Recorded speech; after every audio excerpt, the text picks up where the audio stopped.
Bem-vindos ao Self Healing Brasil, né? Meu nome é Márcia Alves Siqueira, eu sou instrutora do método Meir Schneider Self Healing e faço parte da equipe do Self Healing Brasil, tá? Eu sou uma das administradoras do site junto com a Andréia Sula, que também vai estar aqui presente conosco, né, nos dando suporte na parte escrita, tá? Logo ela vai entrar aqui também para estar com a gente nessa parte escrita, ok? E hoje nós vamos ter o prazer de ter aqui como convidada a educadora Ingrid Frari, tá? Ela é educadora do método Meir Schneider Self Healing há anos, né? Também é nutricionista e tem uma série de outras formações, como a Ayurveda, biomecanismo, anatomia emocional, entre outras, tá? É uma pessoa muito dedicada a aprender cada vez mais para estar cuidando dos seus pacientes e levando mais saúde para essas pessoas, certo? E hoje nós vamos estar conversando aqui sobre como o self-healing pode melhorar a nutrição. E nada melhor que uma nutricionista competente e com muita experiência no self-healing para estar trazendo esse assunto com a gente, né? Compartilhando esse conhecimento, tá? Então eu vou chamar a Ingrid aqui para estar junto conosco, tá? Só um minutinho que eu vou chamá-la aqui. Ingrid, dá um oi aí se você chegou para eu poder te chamar. Ingrid, vamos ver se ela já entrou. Não, ela ainda não entrou, gente. Daqui a pouco ela vai estar chegando aqui pra gente começar a live, tá? E ela vai trazer, ela tem muito conhecimento, tanto no self-healing quanto nessa parte como nutricionista. Ah, acabou de entrar. Vou chamar ela aqui, só um minutinho. Deixa eu achar agora ela aqui na lista. Isso. Chamei a Ingrid, agora ela vai estar conectando para poder entrar aqui conosco, né? Para a gente começar esse bate-papo gostoso. Oi, Ingrid, bem-vinda! Oi, Tudo bem com você? tudo bom, Márcia? Como vai? Tudo bem. Quero cumprimentar todos que estão aqui. É uma alegria estar com vocês, estarmos falando aqui nessa tarde sobre, sobre as nossas experiências, né? Isso aí, é ótimo a gente estar compartilhando e ajudando as pessoas a crescerem mais na saúde, né? Pessoal, antes da gente começar, diz que o som está bom, que o meu som está bom, que vocês estão conseguindo escutar o que eu estou falando. Escreve aí para gente. Alguém escreve se o som tá bom, se vocês estão escutando. Aqui eu estou ouvindo bem. Você está me ouvindo bem, Márcia? Isso. E a Ingrid também tá bom o som? Tá legal. Para mim, estou ouvindo bem. Tá. Isso, agora que apareceu aqui. Então vamos lá, Ingrid. Fala pra gente como, né, que o self-healing pode ajudar nessa parte nutricional, né? Conta pra gente, né, um pouco, você que tem experiência nas duas áreas, né? Grande experiência. Então, eu fiquei pensando muito nisso. Vamos separar. Vamos falar em três momentos de como da união desses saberes, né? Porque o corpo é uma coisa só. Quando a gente fala em nutrição, nós estamos falando do que já está dentro do nosso corpo e as células, como essas moléculas que são nutrientes chegam para as células. Uma coisa é a parte da alimentação, que é antes de chegar na nossa boca. Tudo isso faz parte da alimentação, o que eu vou escolher comer. Depois que eu escolhi o que eu vou comer, aí começa uma aventura no parque de diversão chamada sistema digestório, né? Então, como é que o self-healing pode ajudar? Em primeiro lugar, quando a gente vai se alimentar, é importante a gente pensar quem é que está comendo, né? É o físico, mas eu não sou só esse corpo físico, né? Eu tenho meu conjunto de emoções, tem atrás de mim um ser que comanda o que eu faço, o que eu penso, o que eu escolho comer. Então, já começa dessa questão. E a hora que a gente come, o nosso aparelho digestivo é muito rico. Acho que muitas pessoas já ouviram falar de vários autores que escreveram intestino segundo o cérebro, ou o cérebro oculto, né? Porque o nosso aparelho digestivo, especialmente depois do intestino delgado, né, começando lá com o jejum, ele é muito rico em células nervosas. Então, ele tem tantas células nervosas e com tanta autonomia que ele pode ser considerado um segundo cérebro. Márcia, eu estou ouvindo um eco. Como? Eu estou ouvindo um eco. Será que tem alguma mídia concorrendo, assim, como nossa fala? Não. Tá. Acho que melhorou. Melhorou? Não, tá aí ainda o eco. Mas, para mim, vou falando. Vê se o pessoal comenta alguma coisa sobre isso. Tá. Né? E é mesmo, né? E por isso, inclusive, né, quando a gente sente friozinho na barriga, né? As pessoas, quando tem uma emoção, elas acabam sentindo tudo no estômago, né? Justamente por isso, porque a quantidade de neurônios que a gente tem lá, né, Ingrid, como você falou, é muito grande, né? Se eu não me equivale à quantidade do que a gente tem na nossa coluna vertebral, né? Isso. E eles têm a conexão deles, esses neurônios, com o cérebro, né? Eles, então, e pesquisas já mostram, inclusive, né, que tem muito mais informações saindo do nosso intestino em direção ao cérebro, né, do nosso aparelho digestivo em direção ao cérebro, do que o contrário, né? O que, né, comprova essa parte, né? E aí, como que o self-healing, né, pode ajudar essa parte, Ingrid? Então, nós temos assim, 30 trilhões de células e 39 trilhões de bactérias morando no nosso intestino, né? Então, esse é um fator numérico que eu quero trazer para vocês. E nós temos também 500 milhões de células nervosas, né, neurônios, em volta ali do intestino, que é considerado um sistema nervoso entérico.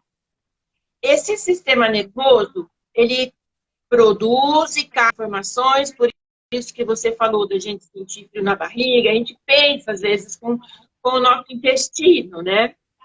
E como que o self-healing vai interferir nisso? Imagina toda essa riqueza desse sistema, né? Que começa com qual escolha, né? Que moléculas que ele vai absorver ou não absorver, né? É uma inteligência atuando independente do nosso intestino. Tudo isso é absorvido, deveria ser absorvido, e depois tem que ser levado para todas as células do corpo. E como que isso é levado? É aí que entra o self-healing. Em primeiro lugar, o self-healing é movimento, né? E o Meir Schneider, o nosso mestre, ele conectou todas, assim, não é que ele conectou, né? Mas ele fez o link para a nossa consciência perceber essa ligação. O tubo digestivo, ele é todo envolvido por músculos, né? Em volta da luz do tubo. E esses músculos, eles têm movimento. Então, esses movimentos da luz do tubo que propulsionam os alimentos para a frente. Então, isso é a primeira função, esses músculos estarem relaxados, não tensionados, para que eles funcionem melhor. Às vezes, uma pessoa tensa, né, ela não vai conseguir ter um bom funcionamento do intestino. Então, já por aí, a gente começa com o relaxamento dessa musculatura. Tem uma coisa muito importante, que dentre todos esses neurônios, existe a produção no intestino de duas substâncias muito importantes, várias, mas eu vou falar, por exemplo, da serotonina, que é o hormônio da alegria, da disposição. E todo a serotonina que tem no nosso corpo, de 70% a 90%, encontrei autores falando esses números, é produzida pelo intestino. E a outra parte é pela pineal. Então, olha que importância que tem isso, né? E como que essa serotonina é produzida? A produção dela é estimulada conforme as fibras passam pelo tubo. Dentro do tubo, estimulando esse tubo, aí forma a produção da serotonina.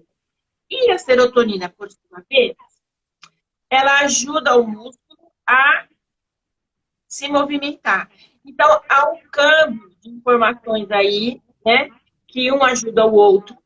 Então, se a gente ajudar essa musculatura a funcionar, que a fibra passa, produz a serotonina ajuda a fibra a caminhar mais ainda, nós estamos numa situação de ganha-ganha. Se alguma coisa não funcionar nesse sistema, a gente começa a ficar tenso, irritado, essas funções estão ligadas com memória, com concentração. Então, às vezes, a gente pode estar prevenindo até outras questões, né? Como o próprio autismo, Alzheimer, com esse bom funcionamento do intestino. Então, A outra questão... Isso é importante, tanto a alimentação como a movimentação, né? Cuidar do movimento e do corpo todo, né? Para que a gente possa ter esse movimento lá, né? Que senão fica tudo preso. Não é isso? Pois é. Então, aí vai ficando tudo preso, a gente não vai no banheiro e aí fica enfesado mesmo, né? Que é cheio de fezes. Isso é um problema. E sem serotonina e sem melatonina aqui, ó. E aí a gente acaba, ó, caindo. Isso, você lembrou uma coisa importante, Márcia. A serotonina, ela é precursora, né? Ela é um hormônio que é produzido quando nós estamos em vigília. E ela é precursora da melatonina, que é produzida quando a gente está dormindo, no sono. Então, se esse intestino não funciona bem, o nosso sono não vai ser bom também. Nem a qualidade do nosso dia despertos e nem a qualidade do nosso sono. Então, veja a importância que tem o self-healing, quando ele ajuda esse movimento, todo esse sistema a se movimentar melhor, né? Por que é tão importante esse movimento no intestino? Do que está dentro do intestino para sempre ir para frente. Para que esse bolo, no começo, né, desde a salivação, né, a mastigação é movimento, que produz a ensalivação, que já começa a digestão. Então, nós temos que estar com isso aqui funcionando, né? A TM é importante, o self-healing tem vários exercícios com TM. Temos a deglutição, que é a primeira, né? Depois da boca, próximo lugar, desce todo o tubo, chega no estômago.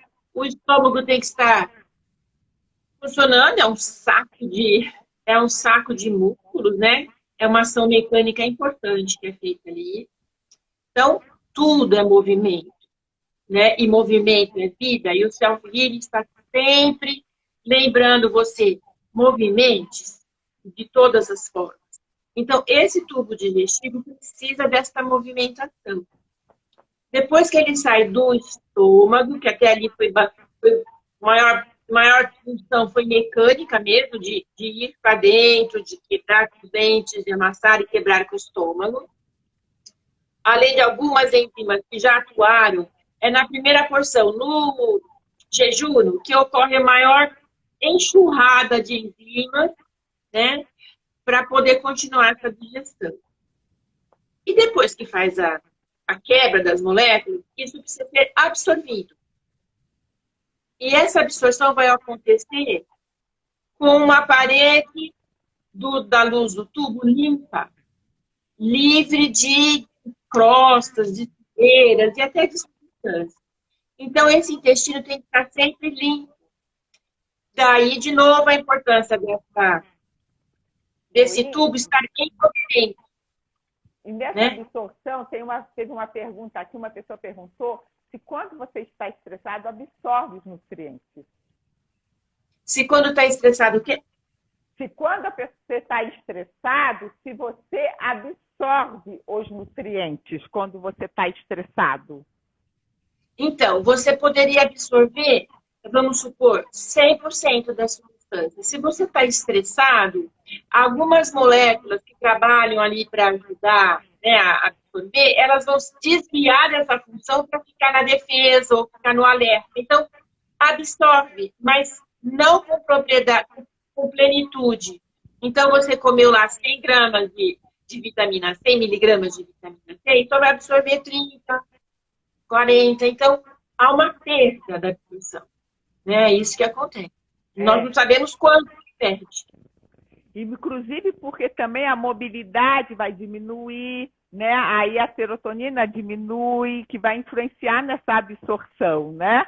E com isso Empobrece. também começa a ter a maior acúmulo de comida, você acaba não defecando como deve, começa a acumular comida, e aí essa comida que fica ali começa a apodrecer, e aí começa bactérias ruins, né? E aí as boas diminuem e influencia né? Nessa absorção, diminui, né? Isso. Então, ainda nem cheguei no intestino grosso, como aqui no intestino delgado. Eu gosto de trazer números para as pessoas saberem. O intestino delgado tem lá de 5, né, a 7 metros. Então, essa extensão toda tem que estar em movimento. Dá para entender a importância desses pequenos movimentos estarem aqui? Quando termina essa longa, né, extensão do intestino delgado, a gente chega no intestino grosso. Ali vai acontecer, vamos supor, uma repescagem, a massa, os alimentos já estão mais com farinha de fezes mesmo, e ali acontece todo um trabalho com alguns habitantes do nosso corpo, que a gente não aprendeu ainda a valorizar muito, que é a nossa microbiota. Nós temos, Márcia, não para você que você sabe, né, mas de 1 quilo a 1,5 quilo do nosso intestino corresponde a bactérias. Simplesmente bactérias que moram ali e que são muito bem-vindas. Nós não podemos ter o intestino livre de bactérias, elas têm que estar ali porque elas complementam algumas digestões de algumas substâncias, como elas produzem vitamina K, né, ajudam o nosso sistema imunológico a funcionar melhor. Então, esse volume de bactérias ajuda essa massa fecal a ficar macia e fluir. Se no intestino grosso não caminhar, as fezes vão ficando ali. E é uma região que acontece muita absorção, não mais dos nutrientes, que já foram, na maior parte, absorvidos. Mas ali acontece muita absorção de água, de líquidos. Então, se essas fezes não forem, não tiverem assim, o seu trânsito regular, quanto mais elas ficam ali paradas, mais elas vão ser a água absorvida e mais secas elas vão ficar. Conforme elas ficam mais secas, elas ficam duras. Então, não existe um movimento interno. Elas podem até machucar a parede, a luz do tubo. Tem a dificuldade de sair, causando problemas de hemorroida. Então, outra coisa que acontece, essas fezes ficando estacionadas ali, ela, como deveria ir, tem muitos dejetos, ela começa a conferir uma toxicidade para o organismo. Algumas substâncias que não deveriam voltar mais, elas voltam. Então, ela impacta o nosso fígado lá em cima, né? Então, o intestino grosso, ele tem que ter uma fluidez também. É a porção final, chega lá no seco, no sigmoide, o resto tem que evacuar. Então, esse intestino, esse sistema nervoso maravilhoso, vai dar os reflexos para ir ao banheiro, né? A gente tem que respeitar. Ele vai ajudar a nossa imunidade, né? Selecionar o que vai ser absorvido ou não, o que é importante, produz os anticorpos. Então, assim, como é que o self-healing pode ajudar? Já que ele trabalha toda essa mobilidade, né? Ele está ajudando o nosso sistema digestivo. Sim. Ô, Ingrid. Ingrid? Sim. Oi, você Oi. Travou. Tá. Aí. Voltou a movimentar? Voltou. Então, uma pessoa aqui perguntou se faz diferença você se alimentar, comer em pé ou sentado. Quem é essa pessoa apressada que quer comer em pé? Olha, o nosso sistema digestivo, ele tem uma autonomia tão grande que você pode comer até de ponta cabeça, veja. Tá de ponta cabeça, mesmo assim a gente consegue engolir e vai para frente esse bolo alimentar. Mas a pessoa que está andando, vamos supor, peguei uma maçã e fui caminhar, né? Enquanto eu comia a maçã. É uma coisa que dá para fazer, não tem problema. Agora, todas as suas refeições serem feitas em pé ou andando, não vai dar, né? Então, uma coisa simples, você pode comer caminhando. Agora, até em pé, você pode comer o seu prato de comida em pé. Mas o importante, durante a refeição, é você estar presente na refeição. Você vai precisar mastigar suas 30 vezes. Hello? 30 vezes. Dependendo do alimento, claro. Né? E respirar, se acalmar, agradecer. Então, para tudo isso, é importante você estar num ambiente melhor para comer do que andando. Estar andando é para algumas situações. Não que seja uma rotina, por exemplo. Eu vou almoçar um hambúrguer, já compro, todo dia eu saio do escritório comendo para chegar rápido aonde eu tenho que chegar. Tá? É uma coisa que a gente deve evitar. É muito importante Ajudou? Manter o tronco ereto, né? Não ficar dobrado para favorecer. Isso sim, né? A postura, Isso, né? sim. Porque senão, se você fica encurvado, aí você vai dificultar toda essa mobilidade, né, interna que tem do aparelho digestivo para impulsionar, né, o alimento. Né? O aparelho digestivo... Oi? Tem uma outra pergunta aqui sobre uma opinião do vermífugo, se ele é bom ou não para essa parte de nutrição. Então, uma pergunta Tem muito interessante. Duas pessoas que perguntaram. Muito boa essa pergunta nessa época de ivermectina, não é? Para que serve o vermífugo? Para matar um verme, não para matar as bactérias. Então, se você tem um verme, isso não é saudável para o nosso microbiota. Ele tem que ser realmente eliminado. Quem são os vermes? São as tênia, né, que causa... as tênias são realmente lombrigas, né? Bichos que moram lá dentro de um volume maior, que não são unicelulares. Então, um outro animal que